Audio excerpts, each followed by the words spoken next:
You are listening to the Fly the W670 podcast. It is episode 15 of season 3, Cubs Position Players Report. Don't forget to listen, download, review, and most importantly, subscribe to the podcast. Follow us on the socials, Fly the W670 on Twitter, Instagram. Of course, we're on Facebook, or you can email us at flythew670@gmail.com. And who knows, Crawley and I might answer one of those live on the podcast. Crawley, happy President's Day. Yeah, it's a great day. Position players are reporting. And Dustin, I had to go down to Wrigley Field myself, and I got one of these nice new spring training hats. You see this right here for those of you on 670 The Score podcast. And Dustin, I waited just for this moment. Yeah, there you go. Thank you. Taking it off for you. Thank you. The sticker is off. You got to take the sticker off. I don't get the idea. I don't understand the idea of keeping the sticker on the hat. I don't get it. I don't get it.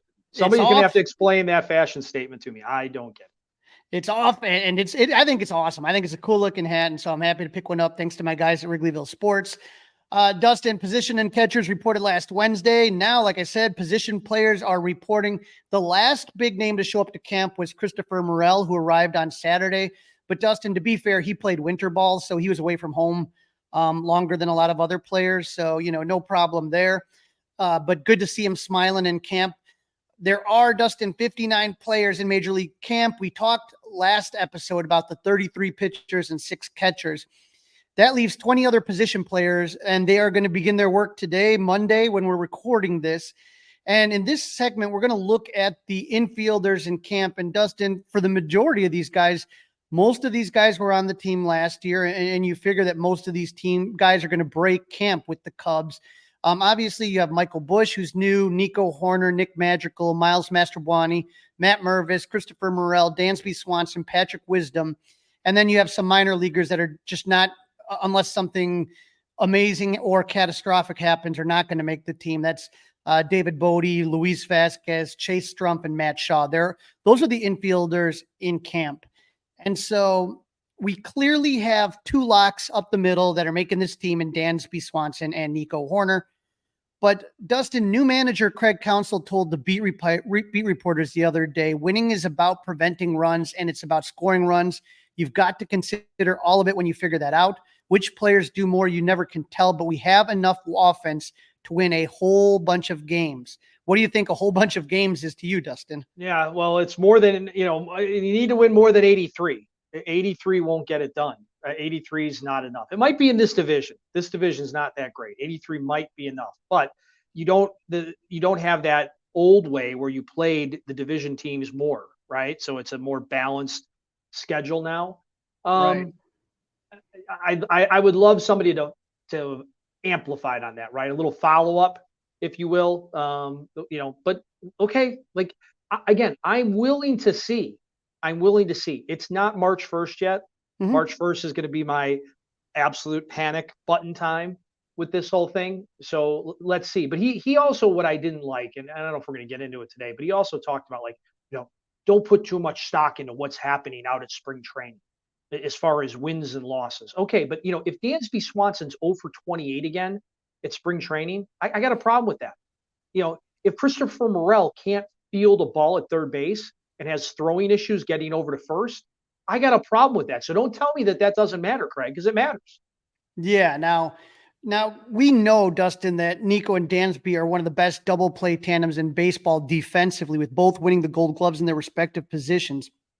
The question is, can the Cubs get more offense out of each player? Because, Dustin, they're going to have to make up for those numbers that Cody Bellinger put up last year. Now, it's not going to be one player, unless they do sign Cody or some other big name, but it has to be somebody, everyone chipping in a little. And Dansby, to me, is a guy that you look at right away. He was down in pretty much every offensive category in 2023 from the previous season.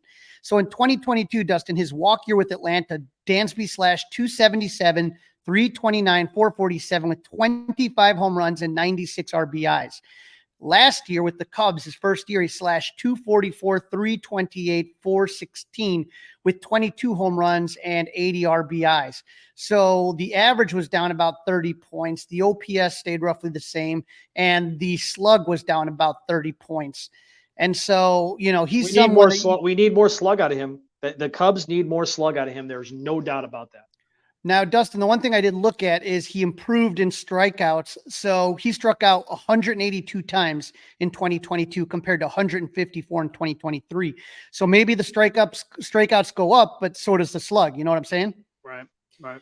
He did slightly better with runners in scoring position, slashing 267, 381, 460.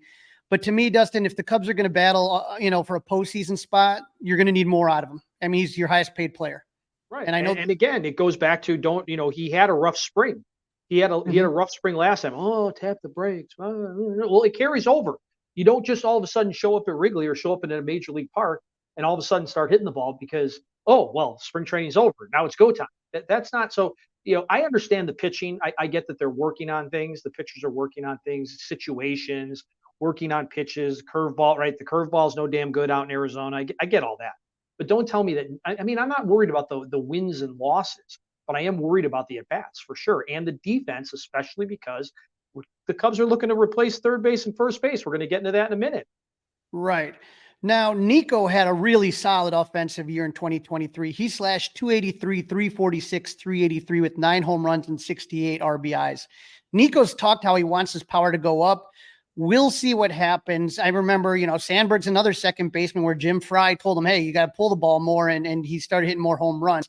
I just don't want to see him sacrifice his ability to get on base just for a few more home runs. You know what I mean? Yeah, I would agree with that. I hope he's not focused on hitting the long ball, just getting on base. That's what I want on Nico Horn. I think if you have this with Nico for his career at 283, 346, 383, I think that's fine.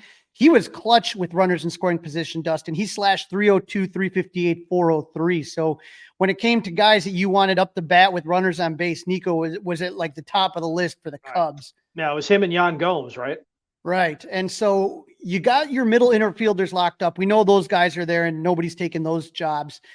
That takes us to the corners where the biggest question mark for this, that's where the biggest question mark for this team is. First base is going to be a battle of the left-handed prospects. Newcomer Michael Busch, recently acquired from the Dodgers. He was the Dodgers' 2023 minor league player of the year.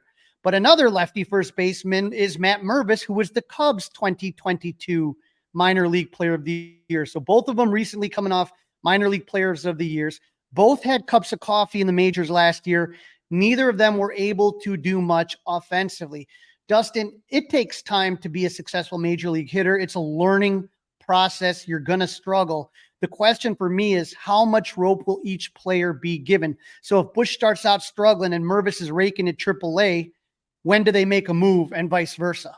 Well, that is interesting, right? I mean, I think you can pencil in Michael Busch as the opening day first baseman at this moment, right? Unless obviously there's an injury or Mervis is awesome and Busch is trash. But otherwise, Busch is starting at first base. I think they may have already given up on Mervis, to be honest with you. I think they might have already, I think that ship might have already sailed.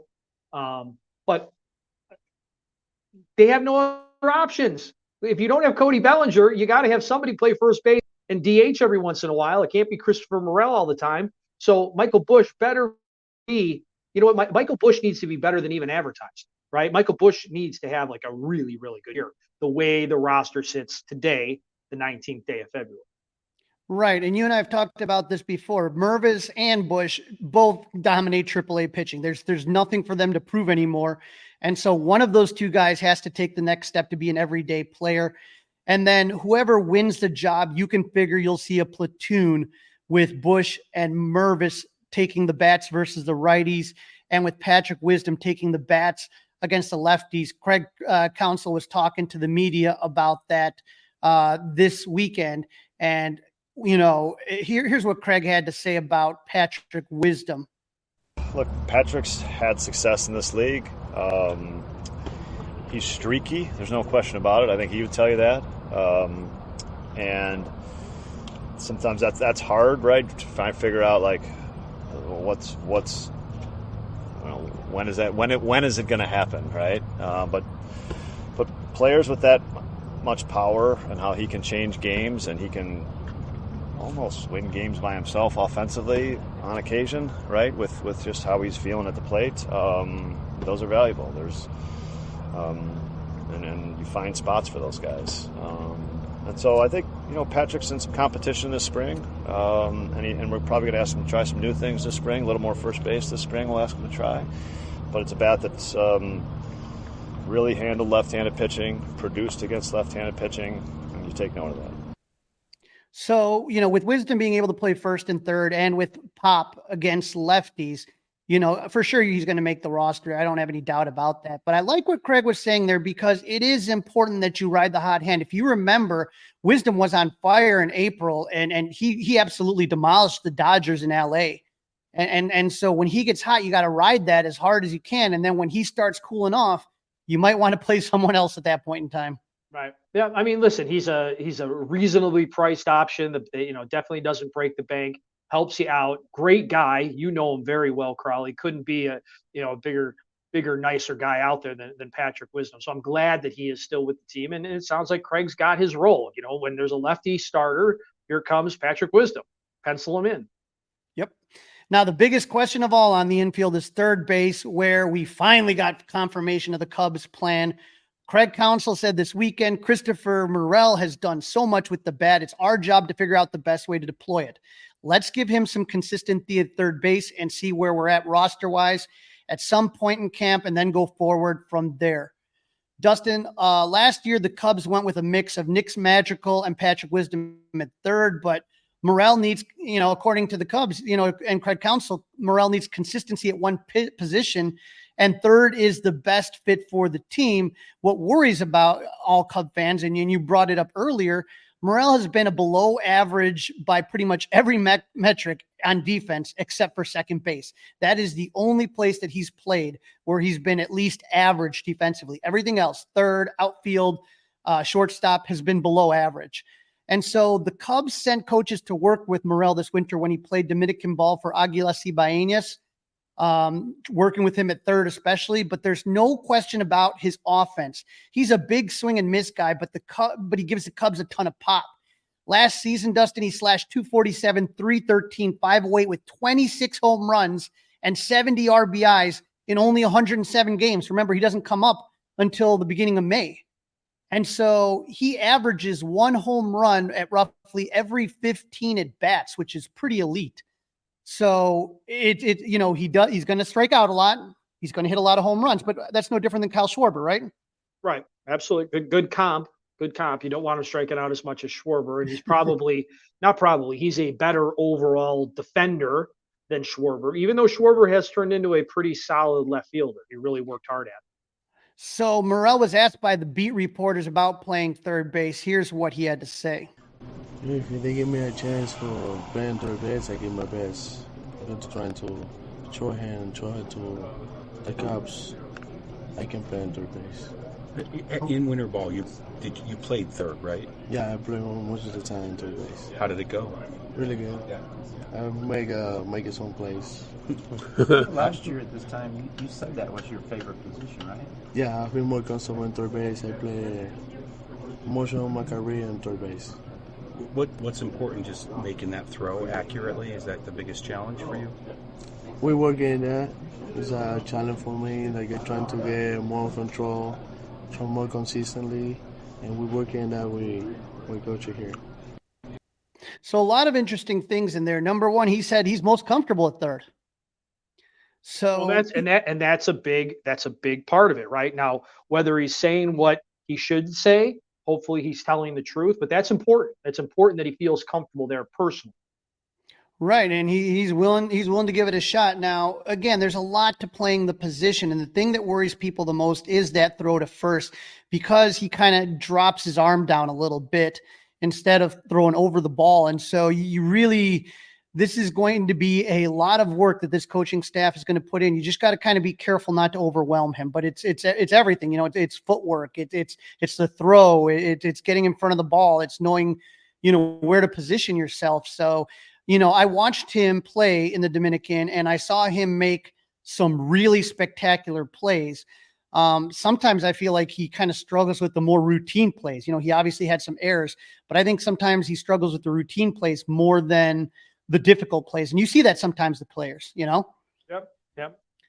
Last season, though, Nick Magical played 72 games at third. Patrick Wisdom played 61 games at third. Miles Mastrobuoni played 29 games at third. And Jaime Candelario, no longer on the team, he played 19 games at third. So my guess, Dustin, is I could see all of those guys still being on the team, Magical, Wisdom, Mastrobuoni, and you'll see some combination of that group on the bench along with Talkman. But the young prospects, Luis Vasquez, Chase Strumpf, and Matt Shaw, they get a chance to work with the major league coaches, hit against some major league pitching, and get some really valuable experience in their first big league at camp. And then David Bodie obviously is just some insurance and isn't going to hit they're not going to make him go into the backfields with like 18, 19-year-old kids. So those four guys are again, unless someone is fantastic or there's a catastrophic problem, those guys will start out in the minor leagues. But, like I said, especially for those young guys, a good chance to get some experience. This is the Fly the W670 podcast, season 3, episode 15, Cubs Position Players Report. Don't forget, listen, download, subscribe to the Fly the W podcast, and don't forget to leave those 5-star reviews. In this segment, Crawley's talking to Steve Greenberg, the sports columnist from the Sun-Times, on the Cubs players' early impressions of the new skipper, Craig Counsell, and the impact he left on the former team up in Milwaukee, the Brewers. Joining me now on the Fly the W podcast, I am so happy to have on Steve Greenberg of the Chicago Sun-Times. Steve, how you doing today? I'm good, Crawley. You've got me in my sprawling presidential suite in Mesa. It's not a dingy little hotel room at all. I don't want anyone to think I would stay in a room like that. I got to tell you, I mean, you know what? It's where you put your head down. And once you're in Arizona, it don't matter. I've done a lot of couch surfing in my days. No shame in it. I think it looks great. Right. The reason I wanted to have you on, other than just loving your articles, is that you wrote just such a good article today about Craig Counsell, and I think for Cub fans, when David Ross got let go, it was really a shock, being a World Series hero and kind of the whole Grandpa Rossi folklore. And then when he was gone, it was like, wow. And I think, the fact that Craig Counsell is in Milwaukee, a lot of Cub fans kind of still have some bitter feelings towards him. But after reading your article, I think a lot of our listeners would really enjoy what they're going to get with Craig Counsell. It's funny listening to you say that. I'm thinking, who was at least as shocked as Cub fans, if not more, by what went down with Ross is Ross. And, Cubs fans, however they feel about it, even the ones who love Rossi the most, I don't think, feel it any more than or even as much as Brewers fans felt Counsell's move. The owner, Mark Atanasio, on, down as I have in the story, they were taken way aback and probably a little offended in some cases. And yes, not just because he left, but because he left for the Cubs. I think a lot of times we leave, we leave that for the fans and assume that players, they don't really feel these allegiances, they're not from where they play and all that. But in this case, it shocked the senses up in Milwaukee and probably still does. But yes, I mean, those Brewers players love Counsell. And he loved the Brewers. And, what he's got to do is transition all that sort of innate goodwill and good feelings and momentum and vibes and all that in one place and make it work in another. It's not always easy. We've seen a lot of great coaches change teams, change conferences, change levels, college, pro, whatever, and struggle. So no guarantees, but he's widely viewed as one of the best for sure. And I just love the fact that, Wade Miley, who pitched with the Cubs in the 2022 season, he's rooming with Yan Gomes in Arizona, and he just shows up to Sloan Park. I mean, that's got to be a surprise. I mean, that must have been an interesting interaction, huh? Yeah. It's funny. The things you find out when you talk to any player or coach or anybody in Arizona, you find out just interesting little tidbits about how they're living or who they're living with. And yes, the fact that Miley and Gomes are living together, I mean, who would have guessed that, they buy Yan, buy Wade, and they pick up their baseball bags and leave for different camps. And, come back at night and compare notes, I guess. And these are two rivals and all that, but it's really, I think it's charming and cool. And they're two really, easy to like guys, different kind of in an odd couple way. Gomes is so serious. And Miley's just a fun, easygoing type of guy, but obviously they're good buddies. Yeah, and Miley, in the article, you quote Miley as saying, everyone's prepared, but the way he prepares, he's ready for every scenario, every situation. There's confidence about him. He's run it through, played the game in his head before it happens. He covers everything. And when I read that quote, I just said to myself, I keep hearing that word prepared. It doesn't matter who's talking about him. That's one of the first things everybody says. Yes, first of all, he is known for that, and it's true. And I don't mean to sound cynical. I think it's probably just because of what I do, for a living. I mean, the honeymoon is always wonderful, and only good things are said about every new coach or manager. And so, of course, last year at White Sox camp with Pedro Grifol, it was so unbelievably such rave reviews coming from everybody within the White Sox, and a year later, look at it. So. Counsell, though, yes, he is famously not just prepared, but I think he's calm.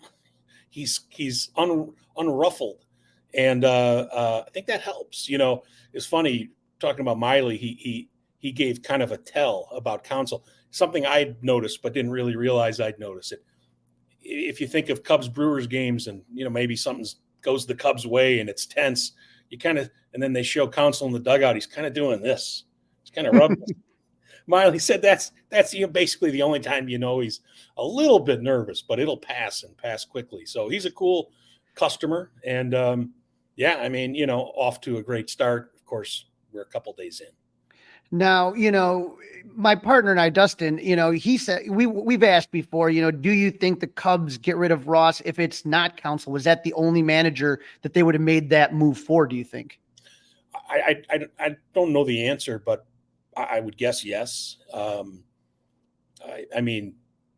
don't think they were lying when they indicated that Ross was safe. Nobody ever just plain outright said it or guaranteed it. I think that was kind of mischaracterized a little bit in the way this was reported or discussed in the aftermath.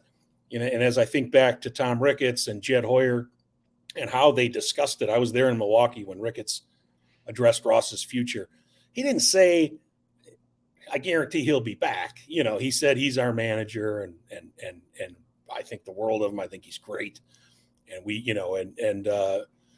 but at any rate, Counsell, yes, this was unexpected. I don't know how long Jed thought about it, but everybody else thought he'd stay in Milwaukee, go to the Mets, or leverage the talk with the Mets, for more of what he presumably wanted in Milwaukee, which was not just salary. I think more than that, it was payroll. And the Brewers have tightened things up. They tightened things up last year and won anyway. How much of that was Counsell? I mean, when you look at who they had on that team in the first half before the trade deadline, for them to have been where they were at that point is remarkable. And so, yes, I mean, Ross did not overachieve with that Cubs team last year, no matter how the Cubs characterize coming back from, I think, 10 down to 12 up. They weren't a playoff team. Lesser rosters have made the playoffs. They probably should have made it. And I do think Hoyer feels more so than he lets on that they didn't just, unfortunately miss it, but that they should have made it. And that was a real black mark on Ross. But a lot of times, you get more than one of those. And in Ross's case, he didn't.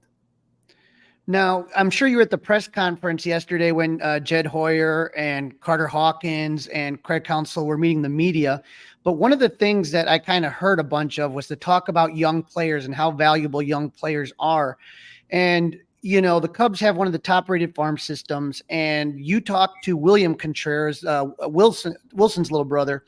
And he talked about Counsell as constantly comfortable and giving you confidence. And he was always real and kept it 100% truthful.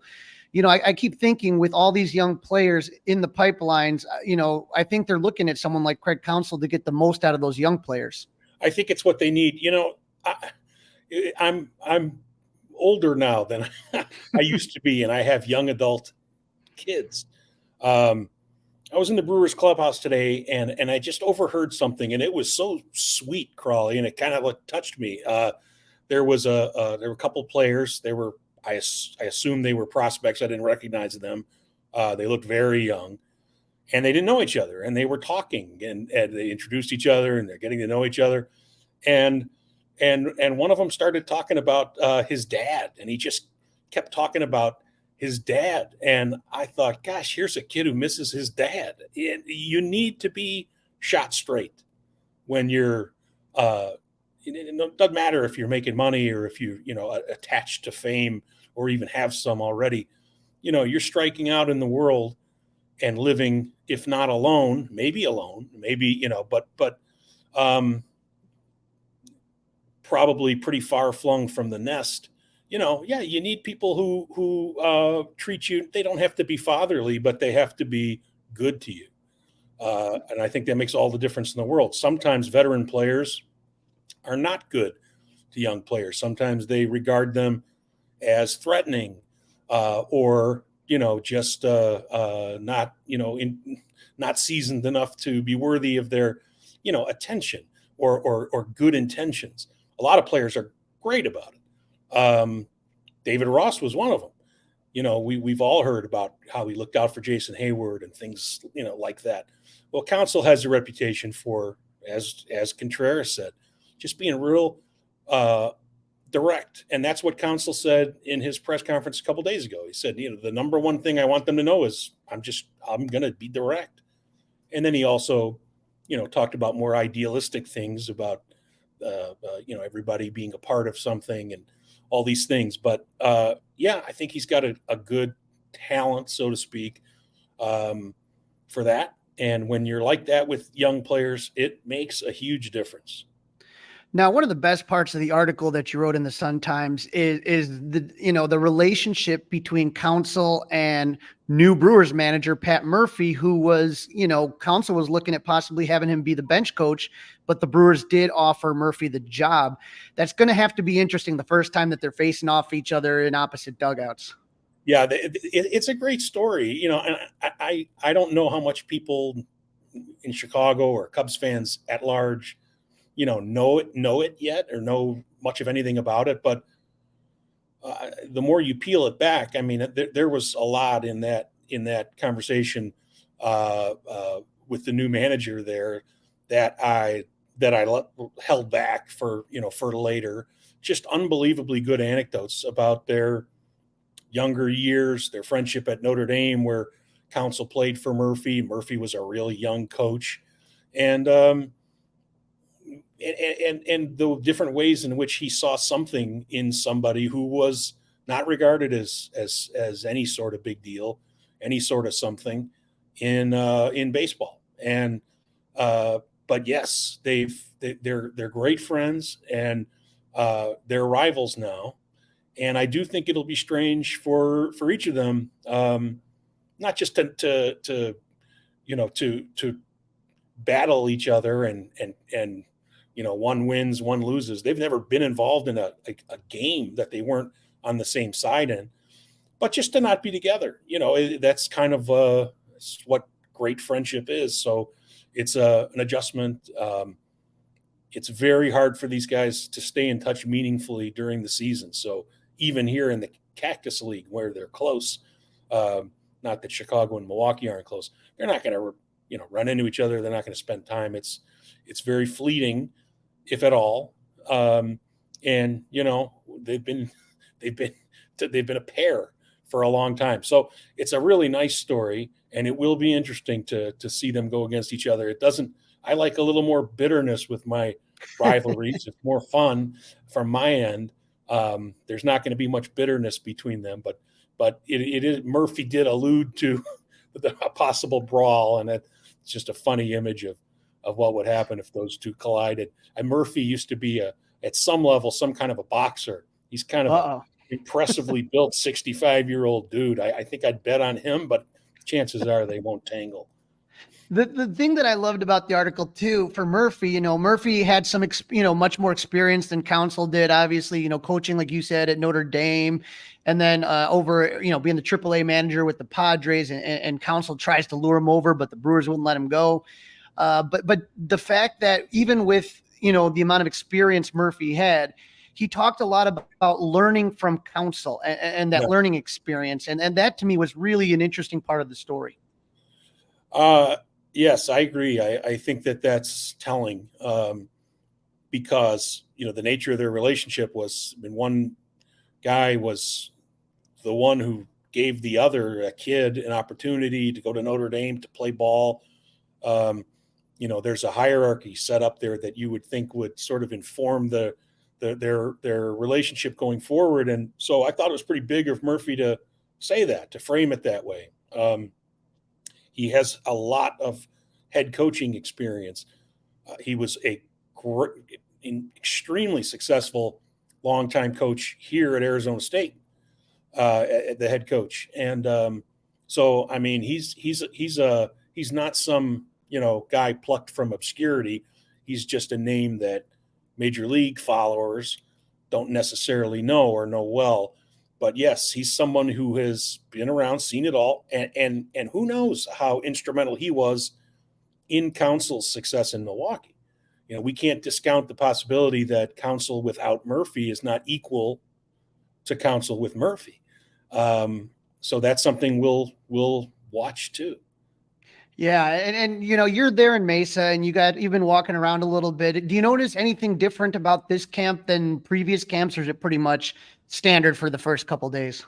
Well, I haven't been there much yet. I've been to the White Sox, I've been to the Cubs, I've been to the Brewers. We're only a few days in, so I haven't noticed anything. Then again, I'm pretty oblivious to a lot of things. I'm not sure I'd noticed that. Because camp's different. There's always different people. There's always people I don't recognize. Thank God we've got our beat writers who are around the team every single day. The amount of prospects and coaches from the organization who aren't with the major league club, they know, it never ceases to amaze me. But anyway, one thing that was different, obviously, was Shota Imanaga being there, and the contingent of Japanese media who descended on the facility with all the television cameras and all that sort of thing. That is something I hadn't seen at a Cubs camp in a while. And that was interesting. That's the kind of scene that you see. I mean, imagine what it's like over at the Dodgers and around Ohtani. And Yamamoto. Oh my God. Yeah. So I'm planning to head over there in the next couple of days just to lay eyes on it. I think that'll be a real scene. Cubs camp, not a huge scene, and maybe Bellinger will come walking in like Dexter Fowler did way back when, and surprise everybody. That would be kind of a cool storyline, but so far, no Belly. We're all kind of crossing our fingers and holding our breath on that one. And you were talking about the beat writers, and you guys got Maddie Lee at the Sun-Times. She does such a great job. Steve, I appreciate you taking some time. Like I said, for all our listeners, it's a really good article. It's in the Sun-Times. And where, Steve, can they find you on the socials? Oh, well, somebody needs to find me. That's for sure. I need some finding at SL Greenberg on Twitter, and I have a professional page on this really cutting edge app. It might be too cutting edge for your viewers. It's called Facebook, and I don't even know they'd have to find me, but it's where all the cool people are hanging out.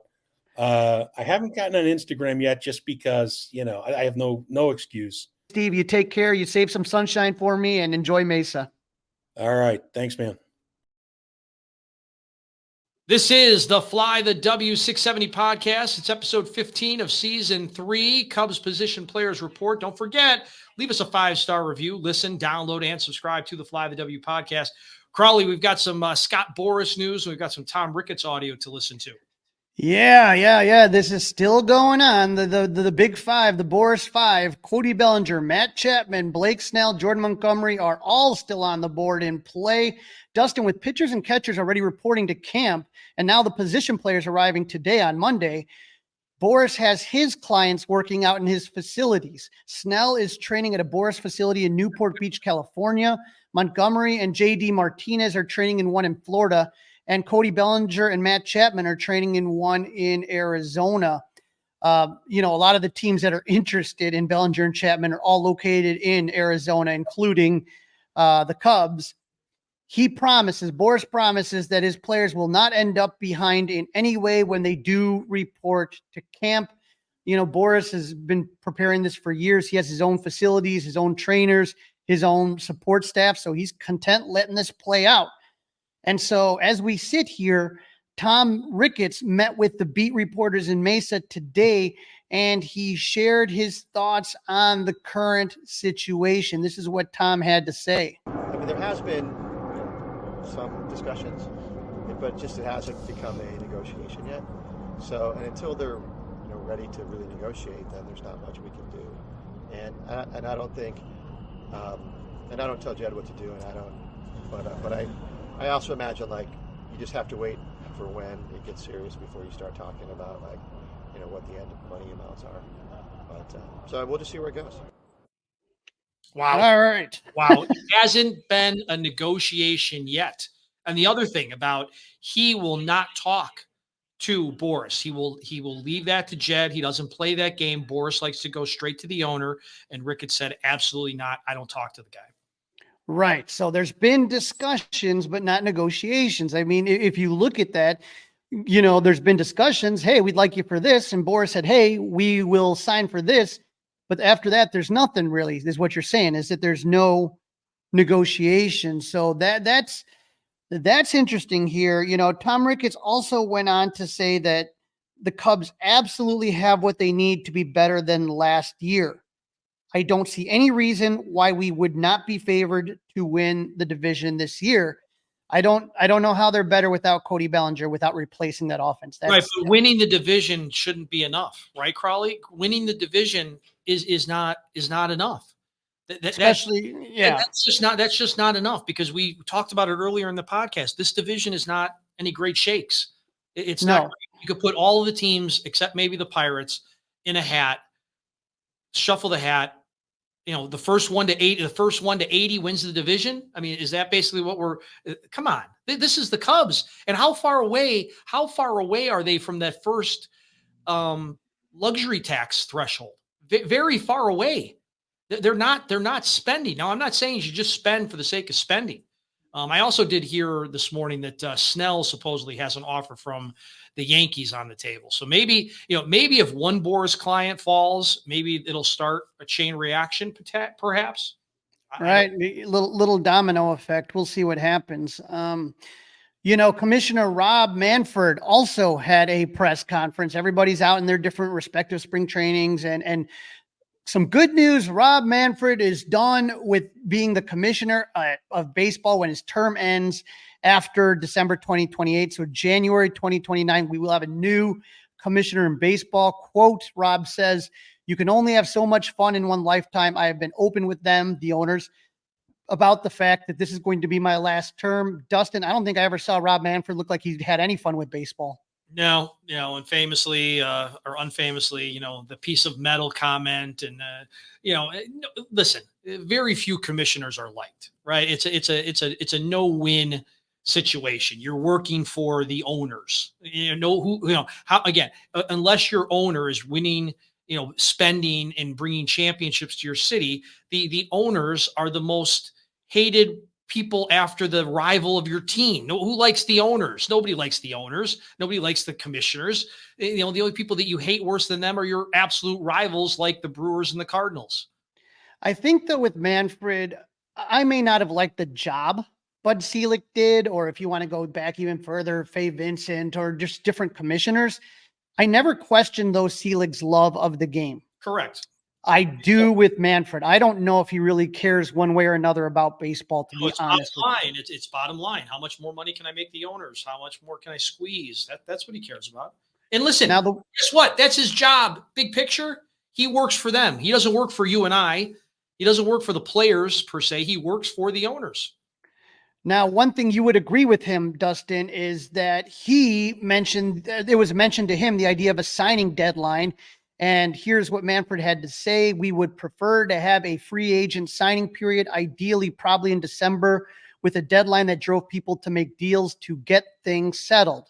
And that's a conversation we've had here before. Other people have had as well. At the end of December, if you're not, then it's a 1-year deal or something to that degree. Manfred said, we actually made proposals to that effect to the MLBPA. He's talking about in 2019. They were not warmly received, but certainly from an aspirational perspective, we'd rather have 2 weeks of flurried activity in December, preferably around the winter meetings when you're all there to write about it. And, we all get excited about the upcoming year. That'll be a project in the next go around, meaning the next CBA. Now, obviously, the MLBPA has rejected that in the past, and Scott Boras added himself, deadlines are death lines to the players. It's their death of their right because a player goes all that time to earn their right, meaning that the 6 to 7 years plus that you have to wait to become a free agent. It's an artificial reason not to get your value. Teams cannibalize deadlines. Boras continued, everything they would do would be around the deadline. I'll wait and get this value at this time because I have a deadline rather than what's the player's worth. So I don't see that changing. As much as we would like it to, I don't see that changing. Yeah, it's not going to be easy. I didn't say it would be easy. I just think it would be better for the fans. And that's who I'm here for. I'm here as a fan, as a member of the media. And that's what I care about. That's who I work for. If we're talking about who works for who, right? Manfred works for the owners, and I like to think that I do what I do for the fans of the sports that I like to talk about. Right. And so that's kind of where it gets tricky. We'll see what happens with that. But, at this point that we're taking a look at, one other thing that Manfred said that would really get Cubs fans' attention is Manfred will be in charge of awarding the last 2 All-Star games, 2027 and 2028, if his term ends in 2029. And so the 2 teams mentioned were the Blue Jays and the Cubs. So it looks like either the Blue Jays or the Cubs will get 2027, and whoever doesn't get that would be 2028. Manfred said, with respect of those 2 years, I am strongly influenced by 2 things. One, when did you have the last game? Toronto stacks up pretty well on that variable. I think Chicago is older, and he's right. The Blue Jays hosted their last All-Star game in 1991 and the Cubs in 1990. But he also added the city being willing to step up on these issues is the other big variable. Our All-Star events, which become most of the week, we need certain facilities and certain kinds of support in terms of security. And so the big deal that he's talking about is blocking off the streets of Addison, Clark, Waveland, and Sheffield. They don't want anybody to just literally pull up a truck next there and do something awful. Yeah, they're really worried about security around the ballpark, no doubt. Now, but when we were in the World Series, when the Cubs were in the World Series, if you remember, those streets were blocked off. Yep. I remember they had big snow plows, like 2 or 3 snow plows blocking the street trucks, like together. Right, garbage trucks, snow plows. Yep. Right. So you weren't getting through there. So I don't know. Now, I have heard that because the city of Chicago did not help with the renovations of Wrigley, that was all the Ricketts, that he would, it's a way of punishing cities that don't help out teams with their stadiums. And I find it very interesting because guess who's asking for $1 billion for a new White Sox stadium? $1 billion. Yeah. Yeah. I remember I said that on this podcast. I said they didn't give the Cubs 1 dime. I swear to God, I will be literally going to City Hall if they give the White Sox 2 pennies. I'm going to be that mad. Yeah, so I get it. I get where you're coming from on that. Yeah, it's it blows your mind, and then and the Bears are trying to get a stadium done at the same time, so it's really really interesting, no doubt about that. You've got a little something on the Jersey Gate, Crawley. Yeah, I didn't think we'd be talking about jerseys when we're talking about the beginning of the season. But yeah, Jersey Gate has kind of become a big thing. In case people don't know, I'm a nut when it comes to jerseys. I love jerseys. And for me, one of the things that I truly care about is a nice looking jersey. And a few years back, Majestic, who had been making the jerseys for the Cubs and MLB, were bought out, and Nike, and then to a lesser extent, Fanatics takes over. And so the new uniforms came out, and Dustin, let's just say the players are not happy. They are being criticized for being a poor fit, looking cheap, inconsistent quality, and small letterings. And this was great. Angels outfielder Taylor Ward says it looks like a replica. It kind of feels like papery. It could be a great when you're out there sweating. It may be breathable. I haven't had the opportunity to try that out yet, but from the looks of it, it doesn't look like a $450 jersey. So if you want the authentic jersey, what the players are wearing,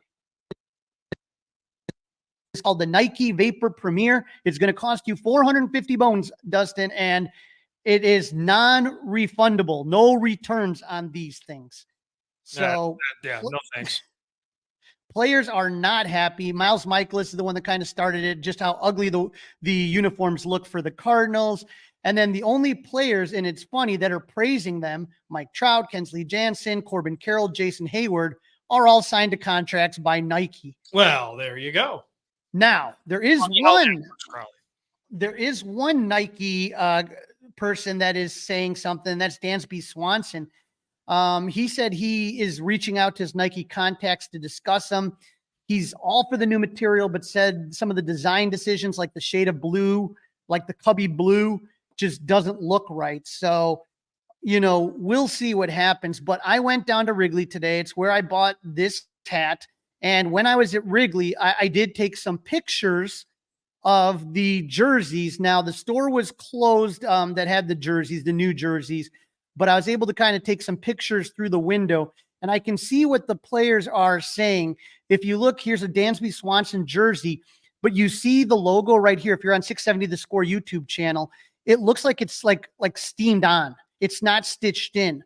Yeah. Like if you're looking at my jersey right here, you can see the stitching and it kind of comes up. It feels kind of like 3D. And so all the lettering and stuff, it looks all. Yeah, it doesn't look look authentic. It looks like a half price jersey, right? Or a knockoff, Chinese knockoff. Yeah. And so looking at this one right here, you could see the letters are smaller. The logo for the MLB logo, the red and blue one with the players swinging, is much lower than it normally is. And the lettering is way smaller, which, you want players to know who's who, fans to know who's who. It's going to be kind of harder to see it. And the bigger your name is, the goofier it looks. So I mean, Pete Crow Armstrong's just looks ridiculous. So I bet. I just don't know how MLB, I mean, this is your premier product. And if you're going to be charging people $450, the best you can do, because the Cubs give away replica jerseys all the time. They look just like this. They're basically, like I said, just kind of like steamed on, and it looks like garbage. They got to fix that. Got to fix that. There's no doubt about it. Lots of things need to be fixing with the Cubs. And if something happens, Crawley and I will be here.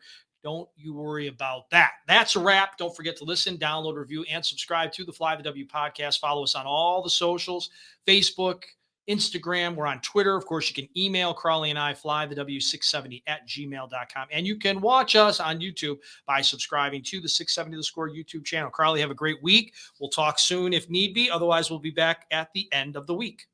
Yes, sir. And by that time, we'll know who the first pitcher is going to be for the first spring training game. Go Cubs! Hey guys, it's Crawley. Thanks for watching. If you enjoyed this video, please don't forget to give it a thumbs up and subscribe to our channel for more content like this.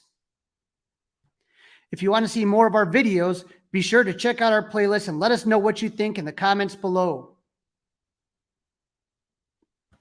Also, don't forget to follow us on social media to stay up to date with our latest episodes. Links are in the description. Thanks again for watching, and we'll see you in the next video. Go Cubs!